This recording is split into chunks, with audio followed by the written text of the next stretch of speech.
Groupe Peloux, l'immobilier bien plus encore présente. Osez investir. Thomas Binet. Bonjour Virgile Delporte. Bonjour Thomas. Virgile, vous êtes le fondateur de Testamento, plateforme d'anticipation successorale qui permet de préparer ses dernières volontés et plus particulièrement sur les dispositions patrimoniales. Créer un patrimoine, c'est également savoir le protéger en protégeant ses proches et assurer la transmission de son patrimoine. On vous avait eu il y a quelques mois pour la Toussaint dans l'émission Investir sur Sud Radio. On vous propose aujourd'hui de participer au grand entretien de justement d'Oser investir pour qu'on aille un peu plus loin sur des sujets qu'on avait brièvement malgré tout traités dans un contexte qui était celui de la Toussaint. Alors voilà, on est en fin de confinement, dans quelques heures, pour dire à ceux qui vont nous écouter, on enregistre un dimanche. Et demain matin, normalement, le confinement se lève. Ça va générer forcément une situation nouvelle. Mais avant de commencer de parler de tout ça, moi, j'aimerais d'abord revenir sur votre histoire. Qu'est-ce qui a suscité que vous, Virgile Delporte, vouliez créer Testamento? Alors, je ne sais pas, je suis pas un start-upper, mais si je l'avais été, je serais peut-être allé sur quelque chose de plus glamour quand même que le testament. Pourquoi vous, tout d'un coup, vous allez sur une niche, au départ, on peut penser ça à une niche, un secteur d'activité de cette nature-là? Racontez-nous votre histoire d'origine, si vous le voulez bien. Ah oui, avec plaisir. Alors, d'autant plus, j'entends d'autant plus la question que si on se projette un petit peu dans mon parcours entrepreneurial, j'ai commencé dans un secteur qui était la 3D et le jeu vidéo. Donc, est-ce que on passait d'un sujet très fun à un sujet un peu plus difficile? Comment ça s'est passé? Qu'est-ce qui s'est passé dans ma tête? En fait, j'allais dire comme la plupart des aventures entrepreneuriales, c'est un constat d'un problème que j'ai expérimenté moi-même. Donc en fait, la veille d'un départ pour un trek en Amazonie, j'essaye de faire un testament parce que je pars sans mes enfants avec ma femme, et mes enfants sont très bas âge. Et on se dit, qu'est-ce qui se passera pour eux si on ne revient pas? C'est en quelle année, Virgile? Alors ça, c'était dans les années 2000 en fait. D'accord, il y a une vingtaine d'années donc. Ouais. Et donc en fait, j'étais pas du tout dans ce secteur à cette époque-là. J'essaie juste, tant bien que mal, sur la base des informations que je glane sur Internet, de faire un testament.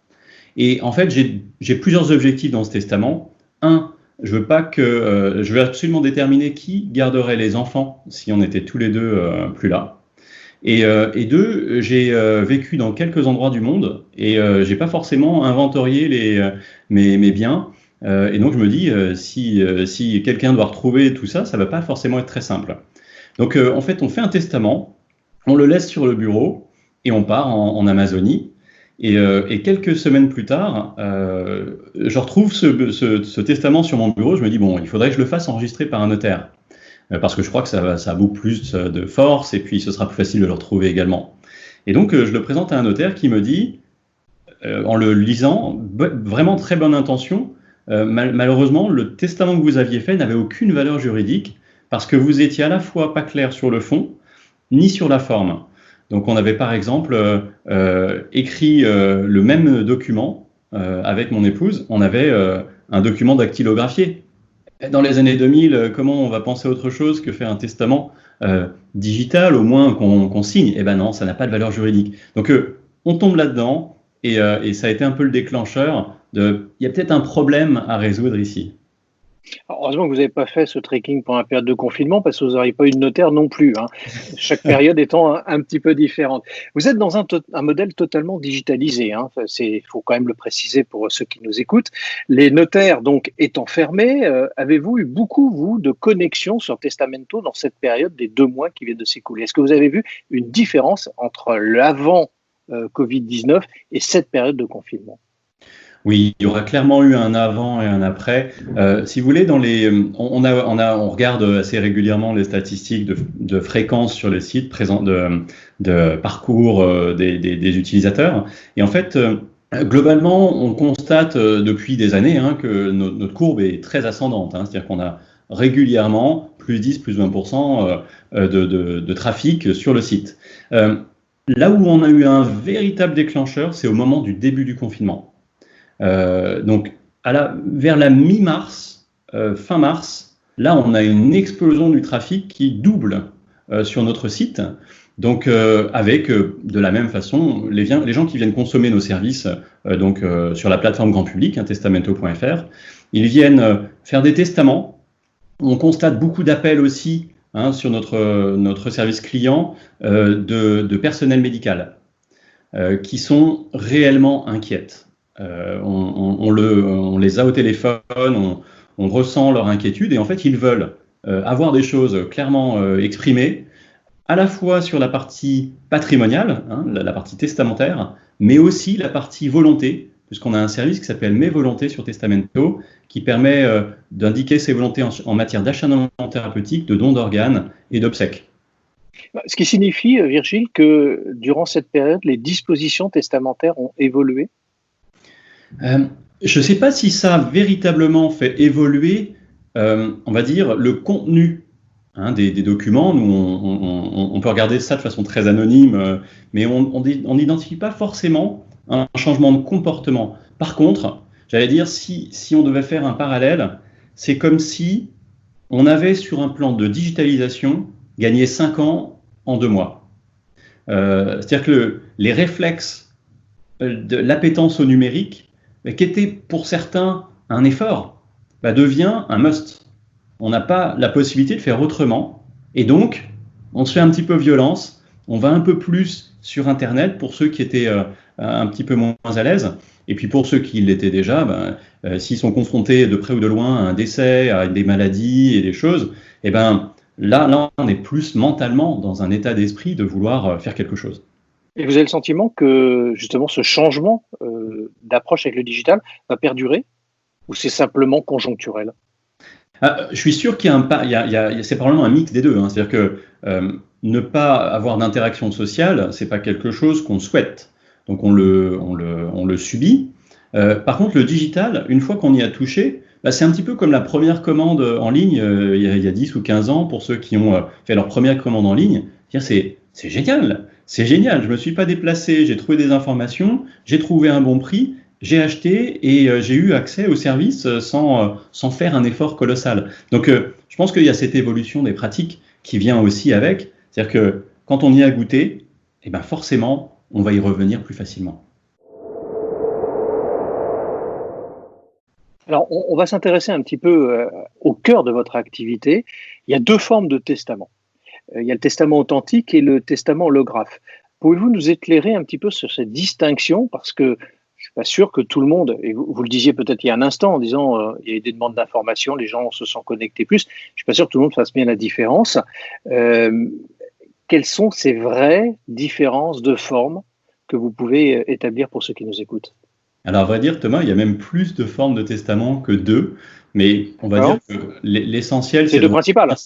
Voilà, ces 2-là. Déjà, en immense majorité, qu'on soit avec ou sans notaire, on va utiliser le testament holographe.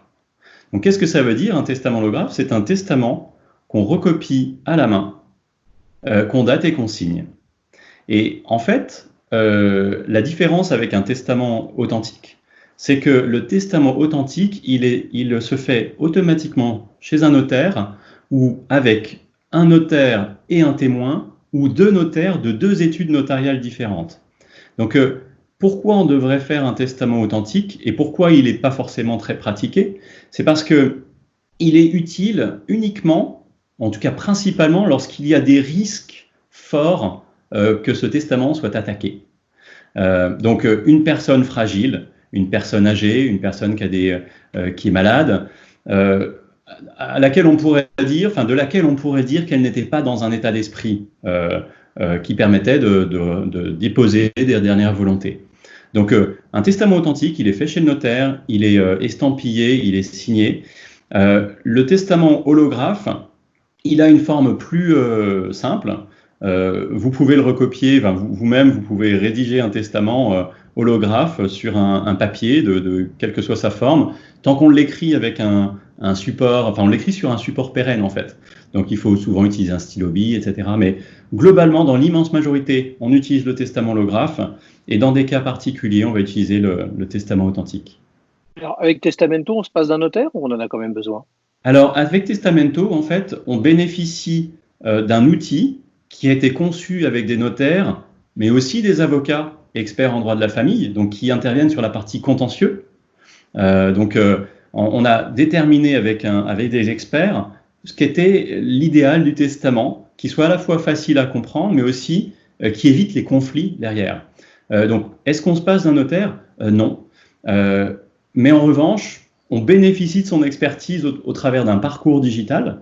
Donc, on va répondre à un ensemble de questions, on va déterminer ses objectifs, et la plateforme va générer un document, un modèle de document qu'il faudra recopier à la main. C'est là que peut venir entrer en jeu le notaire. C'est que si vous avez un notaire, ou si un notaire de proximité que vous voulez rencontrer, vous pouvez amener ce testament chez lui et le faire enregistrer dans un fichier national qui s'appelle le fichier central des dispositions des dernières volontés. Et si vous ne voulez pas vous déplacer, ce qui a été le cas là ces dernières semaines, eh bien vous avez sur la plateforme des partenaires de Testamento qui vont pouvoir enregistrer le document, le relire, l'enregistrer et le conserver dans les meilleures conditions possibles. Virgile Delporte, la mort en France, dans nos pays occidentaux, est encore tabou pour beaucoup. Est-ce que c'est pas ça votre principal concurrent quelque part ? Est-ce que c'est pas le frein qui empêche beaucoup de personnes de vouloir passer le pas, à prendre des dispositions, à faire des démarches, considérant que ça peut attendre ? Alors c'est très vrai, hein. C'est-à-dire que culturellement, on a du mal à se projeter vers un moment comme celui-ci. C'est pas très agréable. Mais si on y pense, en fait, on le fait déjà, ou on le faisait déjà, dans des dispositions qu'on prenait un peu plus à la légère. Je prends un exemple. Vous venez de décrocher votre premier job dans une boîte, vous avez 23-24 ans, et en fait, vous êtes au moment où vous êtes embauché, confronté à un ensemble de documentation à remplir. Et puis, il y en a un en particulier qui est, vous savez Thomas, vous avez un capital d'essai. Si vous arrive quelque chose, à qui doit aller ce capital ?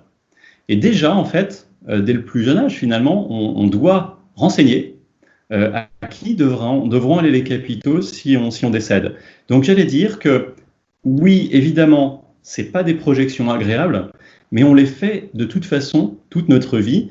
Et là où nous, on a un gros accélérateur, un gros vecteur de développement de la pratique, c'est qu'on a des partenaires qui sont dans la banque, dans l'assurance et dans les mutuelles, qui déploient ces solutions ou qui les conseillent au moment où, en fait, ils font souscrire à un client un contrat d'assurance vie. Voilà, ça fait partie, finalement, des choses, des questions à se poser.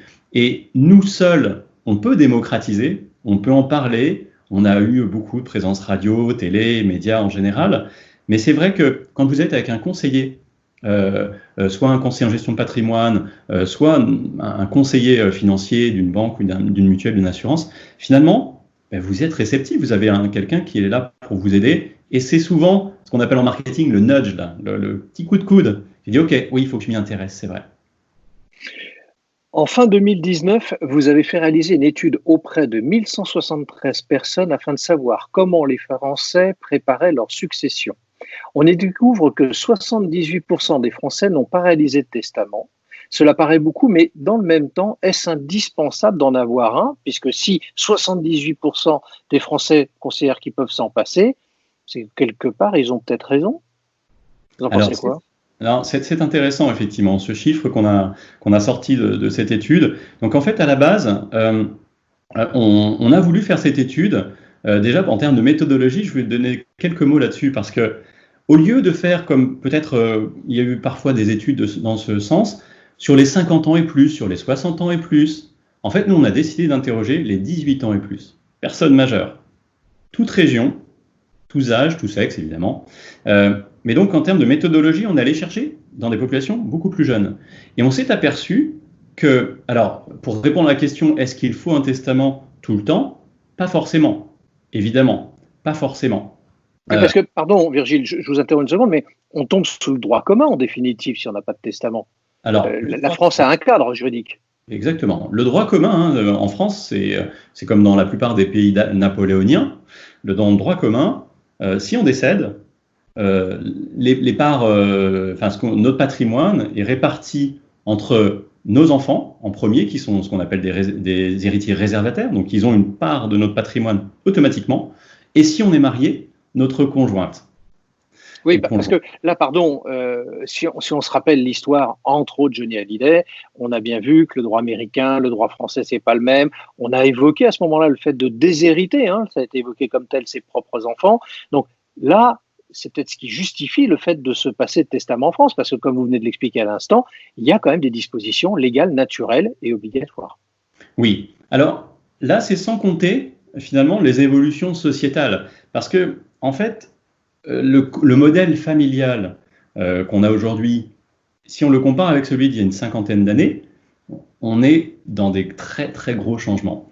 Je pense un exemple tout particulier, évidemment, l'union qui a été créée à la fin des années 90, qui était le Pacs.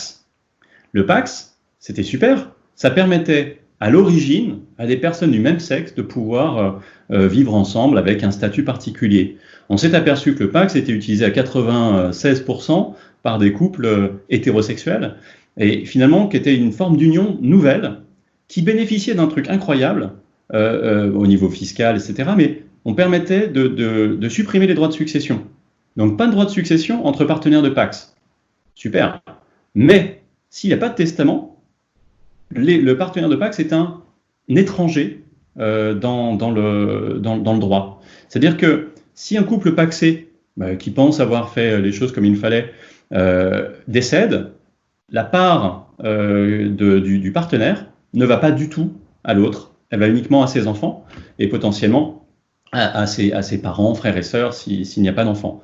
Donc en fait... Ce que vous dites, pardon, c'est qu'à l'origine, le Pacs est fiscalement plus avantageux que le contrat de mariage. Alors, le Pacs, en fait, il match, il est l'équivalent pour certains éléments du contrat de mariage. Mais c'est vrai que, Thomas, c'est important de le dire, nous, quand on a interrogé les Français, on s'est aperçu que beaucoup ne savaient pas que les conjoints mariés étaient dispensés de droits de succession, exemptés de droits de succession. Donc, rien que cette information, beaucoup ne la connaissent pas. Donc, ils ont une vision des droits de succession qui vont être énormes, ils ne les comprennent pas forcément. Donc, ceux qui le savent, ceux qui ont ce niveau de pédagogie est intéressant. Mais les partenaires de Pacs et les concubins, en l'occurrence, en l'absence de disposition testamentaire, n'existent pas dans la succession. Donc, il y a un dispositif particulier chez les partenaires de Pacs qui exonère de droits de succession, mais dans la mesure où la plupart des partenaires de Pacs n'ont pas fait de testament, et bien dans ce cas-là, il n'y a pas de transmission au conjoint. Donc voilà, il y a de la pédagogie là-dessus aussi, très très important. Alors justement, vous m'avez introduit ma question suivante, parce que seulement 26% des sondés connaissent bien la réglementation et se disent mal renseignés. C'est probablement normal parce que complexe, et vous venez de le démontrer, c'est complexe en fait, tout ça, oui. Comme des mortels. Et j'admets que c'est probablement une de mes motivations à lancer ce projet. En fait, moi, il y a quelque chose qui m'animait dans cette mission qu'on s'est donnée. On a dit, il faut que toutes les étapes de la vie soient faciles à anticiper, et en particulier celle-ci, la dernière. Et tout simplement parce que le niveau d'information, le fameux nul n'est censé ignorer la loi, en fait, sur ces sujets-là, c'est tellement complexe qu'il fallait faire quelque chose. Donc nous, on s'est dit, chez Testamento, on va réécrire, finalement, réinterpréter le code civil, qui fait part des sujets des droits de succession, et on va déjà utiliser des mots plus simples, on va éviter le jargon. En fait, comme tous les sujets, il y a un vernis à la fois, finalement, d'information, et ensuite le fait que ce soit tabou. Ça fait deux facteurs qui font qu'on n'ose pas y aller. Mais en fait, si on vous explique quelque chose plus simplement, vous allez pouvoir mieux l'appréhender et mieux le comprendre pour mieux agir derrière, quoi. Alors, pour prolonger ma question sur l'état d'esprit des personnes durant le confinement, ce dont on a déjà commencé à parler, et toujours selon votre sondage, 60% n'ayant pas réalisé de testament sont prêts à agir dans l'année. Alors, votre sondage, je le rappelle, il était fait avant, largement avant. Jugez-vous que cela se traduise réellement, d'autant plus aujourd'hui ? Alors, peut-être justement, c'est intéressant comme question, parce que je pense que c'est un véritable révélateur. Une crise que personne n'avait vu venir, en tout cas au mois de novembre, au moment où on a réalisé cette étude et qu'on a concaténé les résultats. Je pense que là, on y est. Et en fait, ce qui était assez intéressant dans l'étude, c'était que cette intention d'agir était bien au-delà de ce qu'on pouvait imaginer et qu'effectivement, elle s'est traduite dans les faits. Il y a un autre point qui est peut-être, je suis désolé peut-être d'anticiper une autre question, mais nous, ce qu'on a constaté, c'est qu'il y avait aussi une attente très très forte au niveau des clauses bénéficiaires des contrats de capitaux d'essai. Et en fait, de la même façon, des crises comme celle-ci peuvent être des très gros accélérateurs de demandes de modification de clauses. Typiquement, quelqu'un qui est en instance de divorce et qui a une clause bénéficiaire, soit dans un contrat salarié, enfin une prévoyance collective d'entreprise ou un contrat d'assurance vie, c'est des choses, on se dit qu'il faudra qu'on y pense, etc. Dans des moments comme celui-ci, on se dit, OK, je suis vraiment menacé, j'ai un risque sur moi qui n'est pas forcément énorme, mais qui existe, et donc là, il faut que j'agisse. Et donc, j'ai besoin dans ces moments-là de pouvoir parler à un conseiller ou de trouver des outils digitaux pour pouvoir générer des documents qui ressemblent à ma situation actuelle. C'est une sorte de mise à jour. Quand on fait une clause bénéficiaire, quand on fait un testament, ça correspond à une volonté à l'instant T, potentiellement les prochaines années, bien sûr, mais il y a des événements de la vie qui font qu'on doit remodéliser, rechanger et adapter nos dispositions. Finalement, nous, ce qu'on voulait faire, c'est, avec le digital, permettre d'y revenir régulièrement. Dans cette période, on a eu aussi beaucoup de personnes qui nous ont dit « j'ai utilisé votre service en 2015 ou 2016, voilà, je veux changer, je veux modifier mes clauses, je veux modifier mon testament ». Donc c'est vraiment une capacité à modifier dans le temps qui est potentiellement une des vraies raisons d'utiliser le digital. Alors, moi, je voudrais revenir sur un point qu'on a traité tout à l'heure. Est-ce que vous jugez qu'en toutes circonstances, le testament, quelle que soit sa forme, est obligatoire? Je m'explique. À partir du moment, je prends un exemple simple, vous êtes marié, vous avez des enfants, etc., vous êtes dans le régime commun, pourquoi avoir besoin d'un testament? Puisque le droit français protège, vous l'avez expliqué tout à l'heure, les enfants, le conjoint. Si je ne veux pas modifier ces règles communes, ai-je forcément besoin de faire un testament? Alors non, bien sûr, on n'est pas obligé. En fait, là où il y a vraiment des besoins, on va dire, de toute forme, c'est justement les situations qui concernent maintenant plus de 50% des Français, les personnes qui sont remariées. Les personnes qui sont remariées, comme vous le savez peut-être, quand elles ont des enfants d'une union précédente, permettent moins d'options aux conjoints survivants que s'il n'y avait pas d'enfants d'union précédente. Ça veut dire que l'option qui est la plus choisie, et désolé d'être un peu technique pour les auditeurs ou ceux qui regardent cette émission, la plupart des cas de décès dans un couple standard avec, on va dire, marié 2 enfants de la même union, celui qui va décéder va laisser une part aux autres et le conjoint va prendre l'option de l'usufruit du patrimoine. Donc elle récupère, on va dire la conjointe récupère l'usufruit du patrimoine et à son décès, quand l'usufruit s'éteint, l'ensemble du patrimoine redescend aux enfants.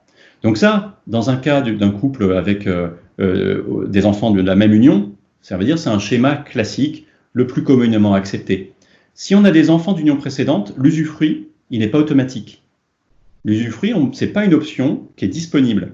Donc ça veut dire qu'en l'absence de testament, le conjoint survivant, finalement, n'aura plus les mêmes droits. Elle ne pourra pas forcément rester dans le bien immobilier qu'ils avaient acheté ensemble. Et il faudra qu'elle solde ses parts, en fait. Elle pourra récupérer une partie du patrimoine sous forme d'argent, mais ce n'est pas forcément ce qu'on souhaite dans ces cas-là. Donc, on va dire, ces situations qui auraient pu être exceptionnelles il y a 50 ans, les couples qui vivaient non mariés, les couples justement qui avaient des enfants d'union précédente, ou les couples avec des enfants mineurs. Là, en l'occurrence, faire un testament avec des enfants mineurs, c'est déterminer justement les tuteurs des enfants mineurs. C'est des choses qu'on fait aujourd'hui quand on est plus jeune, que le testament qui historiquement se faisait quand on avait 60, 70, 80 ans et qu'on commençait à songer très sérieusement à la fin. Et bien là, l'idée, c'est que ce soit un outil qu'on active au cours de sa vie et donc on peut tout à fait faire un testament à 35 ou 40 ans qu'on va supprimer derrière parce qu'on a stabilisé une situation. Donc c'est vraiment plutôt l'idée de dire prenez en main ce sujet au moment où vous en avez besoin, faites-le, et puis revenez modifier s'il y a besoin dans le temps. Oui, parce que c'est peut-être ça la plus grande modification. C'est-à-dire, fut une époque, vous venez de l'expliquer, c'est quelque chose qu'on faisait à la fin. Là, en fait, vous êtes en train d'expliquer que c'est un matériau vivant dans le sens où on peut revenir dessus au cours de sa vie pour modifier les dispositions, eu égard peut-être au changement d'ailleurs du cadre familial, de divorce sur 3, etc., des familles recomposées. Bon, bref, tous ces modèles de familles et de cadres qui ont évolué, du coup, c'est ce que vous êtes en train d'expliquer, le testament doit suivre cette société, son évolution. Exactement. Et à la fois le testament, et j'allais dire encore plus simple, la clause bénéficiaire. C'est-à-dire que nous, on considère aujourd'hui que la clause bénéficiaire, c'est un outil qui est encore plus facile à activer. Ça ne requiert pas la même forme de réécrire à la main. J'admets qu'un testament, ça peut être un peu compliqué à anticiper. C'est-à-dire, ah mince, il faut recopier à la main. J'ai pas écrit à la main proprement depuis des années. Je griffonne des notes au bureau, mais je prends jamais le temps d'écrire. Donc c'est un effort. Là où la forme qui est nécessaire pour une clause bénéficiaire, c'est de suivre un parcours digital et puis signer, et même signer électroniquement. Donc on va dire que c'est un outil qui est encore peut-être plus facile à activer que le testament et qui a des effets importants. Parce qu'on parlait tout à l'heure du schéma familial classique. L'intérêt, par exemple, encore une fois, je ne vais pas rentrer dans trop de détails, mais le conjoint est exonéré de droits de succession. C'est super. Alors pourquoi, par défaut, il est le bénéficiaire de tous les contrats d'assurance vie? Les contrats d'assurance vie ont une clause standard qui dit conjoint en premier et à défaut, enfant. À défaut, enfant. Donc s'il n'y a pas le conjoint ou que le conjoint décide de refuser, dans ce cas-là, ça descend aux enfants. Mais sur un plan fiscal, ça n'a pas beaucoup d'intérêt. Il est peut-être plus intéressant de défiscaliser la transmission vers les enfants. Donc quand on explique ça, quand on donne la main et quand on a un conseiller qui nous aide pendant le moment où on ouvre un contrat d'assurance vie ou au moment où on l'observe, on le reprend quelques années plus tard, eh ben, c'est des choses qui peuvent être vues de plus près et de la même façon qui peuvent être faites assez facilement et suivre un petit peu les cycles de la vie. Alors, toujours selon votre étude, les dispositions médicales passent avant celles relevant du financier. Alors, d'abord, qu'est-ce que vous entendez par disposition médicale? Et ensuite, ma deuxième question sur ce sujet-là, c'est pourquoi? Alors ça, c'était vraiment très intéressant. C'est-à-dire que, pour la petite histoire, et je vais faire assez rapidement quand même, mais quand on a lancé Testamento en 2013, on s'était dit on va démocratiser le testament, on va faire une plateforme d'anticipation successorale qui permet finalement de gérer le patrimonial. Et une des premières questions qu'on nous a posées, qui ressemblait à mon histoire personnelle, c'est comment je fais pour mes enfants? Est-ce qu'on peut avoir un tuteur pour les enfants? J'ai vraiment envie que ce ne soit pas mes grands-parents, enfin mes parents ou mes beaux-parents qui récupèrent les enfants s'il arrive un truc, je veux que ce soit ma sœur, mon frère, ma belle-sœur. Donc ça, c'était des choses déjà plutôt de l'ordre de l'affect que du patrimoine. Eh bien, une des questions qu'on nous a posées en 2014-2015, c'est je voudrais rajouter sur mon testament que je veux être inhumé et je veux pas de crémation. Et là, en fait, on se disait mais c'est très bien qu'ils nous posent cette question, mais le problème c'est que le testament est ouvert en général bien après que, on va dire, l'essentiel ait été fait des premiers jours. L'inhumation, la crémation, elle a lieu très rapidement. Le testament en général, il est ouvert plus tard. Donc déjà, on a vu une sorte d'anachronisme. Les gens nous demandaient de mettre tout dans un même document, et on disait que ce n'était pas forcément une bonne idée. Donc c'était un peu la genèse de la création d'un service qui s'appelait Mes Volontés. Et dans Mes Volontés, on a aussi associé quelque chose qui nous a tous marqués, je veux dire dans les 10 dernières années, l'affaire Vincent Lambert. Donc l'affaire Vincent Lambert, elle a vraiment, c'est un gros marqueur de notre société. Elle nous a fait, c'est une actualité qui est revenue régulièrement malheureuse. Mais il y avait un problème, c'est que comment indiquer finalement si on veut de l'acharnement thérapeutique ou pas? Eh ben, au travers de notre plateforme, c'est possible de le faire. Et finalement, ces volontés médicales, là encore une fois, elles nous parlent à tous. Elles nous parlent à tous, même aux enfants. Même aux enfants, il y a des sujets qui ont été discutés dans des classes d'école. Le don d'organes, l'acharnement thérapeutique, c'est des choses qui sont relativement universelles. Et donc, finalement, on s'aperçoit que c'est un petit peu l'adage, j'emporterai pas dans la tombe mon coffre-fort, en fait. Par contre, la façon dont je vais mourir, la façon dont je vais être traité dans ces derniers moments, et si je peux transmettre quelque chose au travers d'un don d'organes, finalement, de mon vivant, je suis prêt à le faire. Et nous, on le constate sur Testamento, depuis quelques années, le service le plus utilisé, c'est mes volontés. C'est plus le testament, on a commencé par le testament, puis le testament est redescendu au profit, finalement, proportionnellement, des volontés. Donc ça nous parle à tous et ça parle à toutes les générations, je pense. Est-ce qu'il y a un profil type de celui qui rédige son testament aujourd'hui? Alors on a un peu de mal à l'établir parce qu'il y a un écart type qui est absolument énorme. Si je voulais répondre de façon assez précise, statistique, la moyenne de l'utilisateur de Testamento, il a 45 ans. Et il est homme-femme, vraiment 50-50. On a un petit détachement sur le testament, sur les couples pacsés, qui justement comprennent le message. Je pense que ça a été martelé depuis quelque temps. On a fait partie de ceux qui ont démocratisé cette information. Les couples pacsés, le partenaire pax n'est pas héritier automatiquement. Mais les couples mariés viennent très vite derrière. Et il y a un écart type en termes d'âge de 20 ans. Donc forcément, 25-65 ans. Notre cœur d'utilisateur, il a aujourd'hui entre 40 et 60 ans. Alors, le notaire reste quand même l'interlocuteur principal. Comment, Testamento, vous pouvez exister face à cette citadelle juridique qu'est le notaire? Tout simplement en travaillant avec le notariat. C'est-à-dire que, si vous voulez, quand on a monté Testamento, quand on a créé Testamento, on s'est dit, il va falloir qu'on interroge les notaires. Pourquoi il y a si peu de testaments qui sont faits? Et en fait, en creusant, on s'est vite aperçu que le notaire, j'allais dire, faut admettre que le notaire, c'est un généraliste. Beaucoup pratiquent beaucoup de transactions immobilières et gèrent finalement assez peu les successions. Et finalement, c'est comme si on demandait à un généraliste d'être l'expert des maux de genoux, quoi. Le testament, c'est un acte important, bien sûr, mais c'est pas le seul. Et c'est assez pénible et difficile pour un notaire parce que c'est du conseil qu'il donne en répétant régulièrement les mêmes choses, en faisant cette pédagogie. Vous savez ce qui se passe, je dois vous expliquer, je dois vous réexpliquer. Les mots qu'ils emploient ne sont pas toujours les plus simples, donc ils doivent les expliquer. Donc finalement, nous, la façon dont on existe, c'est qu'aujourd'hui, il y a des notaires qui disent à leurs clients, mais votre situation est relativement simple, allez sur Testamento.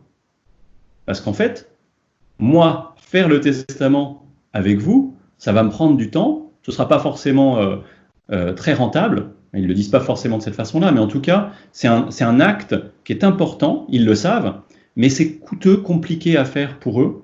Et donc, finalement, il y a eu un autre effet, c'est que des notaires utilisent nos outils. Aujourd'hui, le parcours digital dont je parlais, il peut être pratiqué avec son client. Vous savez, des études notariales qui sont bien équipées sur le plan digital, même la plupart maintenant, ont des actes de signature électronique, etc. Donc, sur un grand écran, au moment où elles reçoivent leurs clients, elles vont avoir un parcours que nous, on a décliné en équivalent marque blanche, pour expliquer avec des schémas, des choses comme ça, qui leur facilitent véritablement la vie et qui permettent aux clients de partir en ayant compris ce qu'ils avaient fait. Donc, nous, c'est comme ça qu'on existe, c'est en aidant le notaire, en étant à ses côtés, plus qu'en essayant de le concurrencer. Ce qui, d'ailleurs, fait partie de nos doctrines initiales. On n'a jamais dit qu'il ne fallait pas aller voir son notaire. Au contraire, c'est très bien de le faire. Mais beaucoup de gens ne veulent pas le faire, notamment les actifs. Ils n'ont pas le temps, ils savent que ça va être un petit peu fastidieux. Et donc, de pouvoir faire des démarches en ligne est juste normal, en fait. Alors, moi, il y a un point sur lequel je voudrais intervenir qui me paraît très important et dont on ne parle pas beaucoup, c'est la sécurisation des données. Comment vous assurez la sécurisation des données? Premier point. Mais dans le prolongement de ces données, est-ce qu'on ne peut pas vous escroquer? C'est-à-dire, est-ce que moi, je ne peux pas déposer pour mon voisin son testament.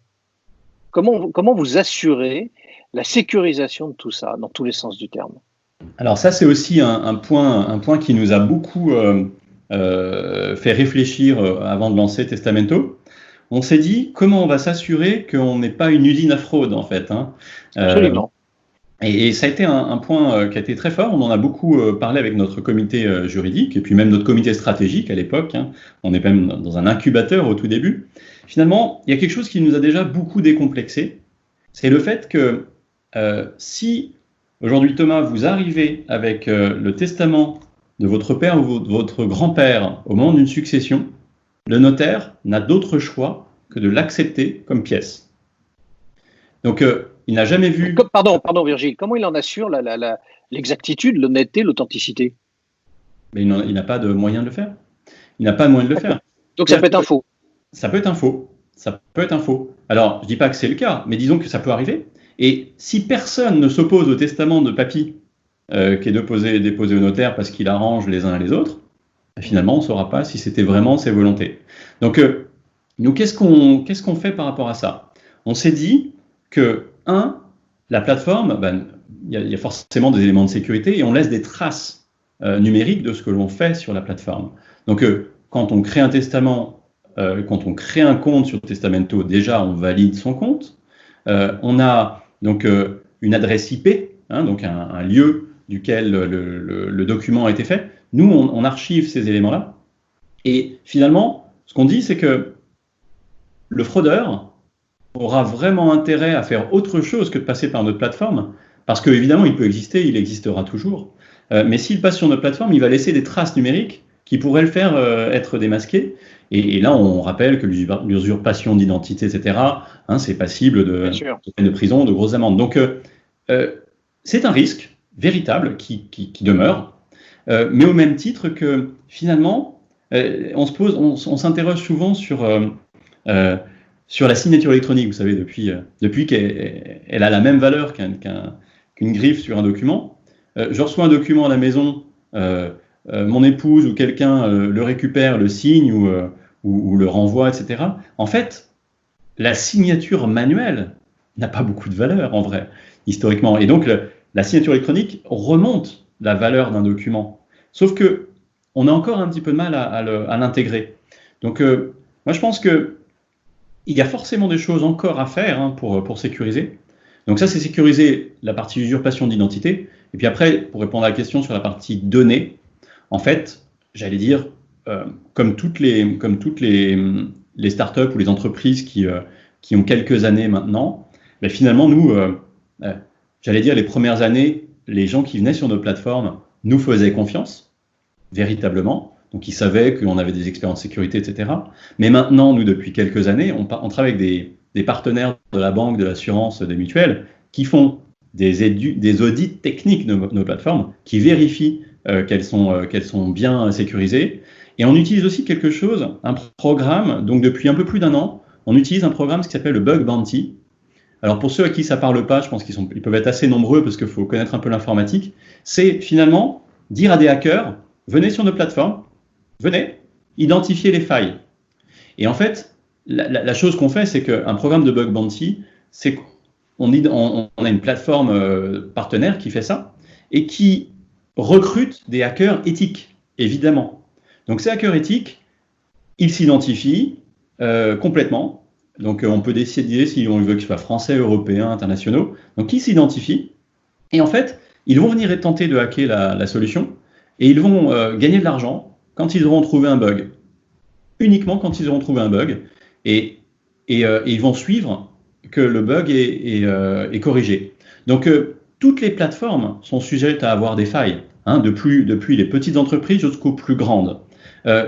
Nous, ce qu'on a trouvé de plus efficace aujourd'hui, c'est justement, en dehors de tous les tests qu'on appelle les pen tests, tests de pénétration, hein, d'intrusion dans nos bases de données qui sont faites par des compagnies qui mandatent des experts là-dessus, et qui nous reviennent avec des données positives de notre côté, eh bien, on a toujours ce programme en cours qui nous permet éventuellement d'identifier des failles, des moyens de contourner les failles, de contourner le code et toutes les sécurités. Et donc, ce qui fait qu'aujourd'hui, j'aurais pas de capacité à garantir absolument, parce que personne ne peut vraiment le faire. Par contre, on a mis en place des procédés et des processus qui font que, comme la plupart des plateformes, les hackers en général, ils vont essayer de hacker les systèmes qui ont un intérêt énorme pour eux, et ils vont être proportionnellement intéressés à y passer du temps en fonction du niveau d'intérêt qu'ils peuvent y avoir. Et donc, il y aura beaucoup d'autres sites qui seront beaucoup plus faciles à hacker et qui les intéresseront avant de venir chez nous.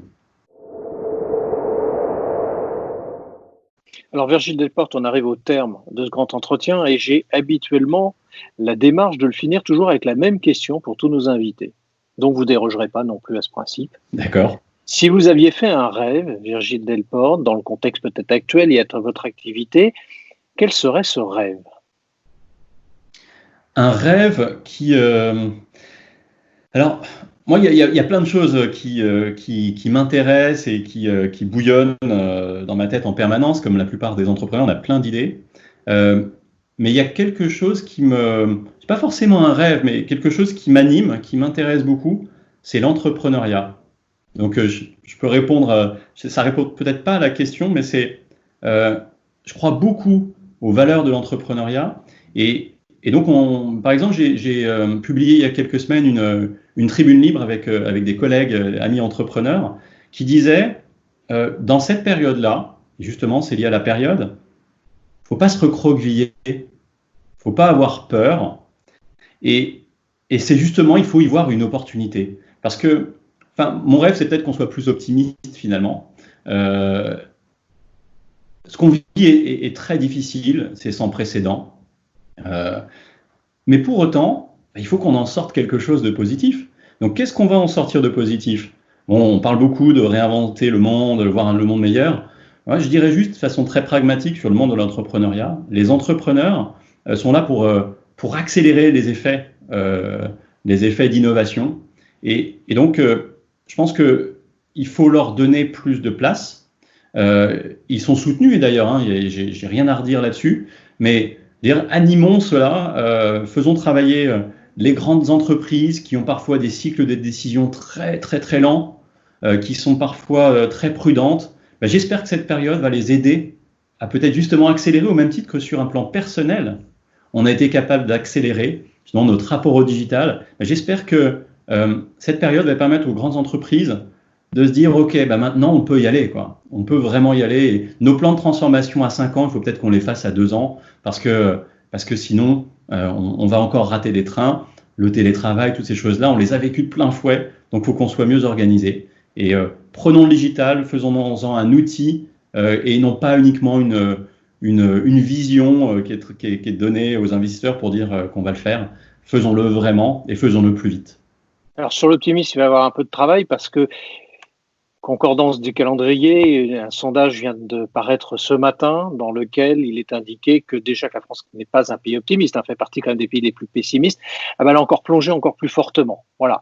Merci Virgile Delporte. Je rappelle que vous êtes fondateur de Testamento, plateforme d'anticipation successorale.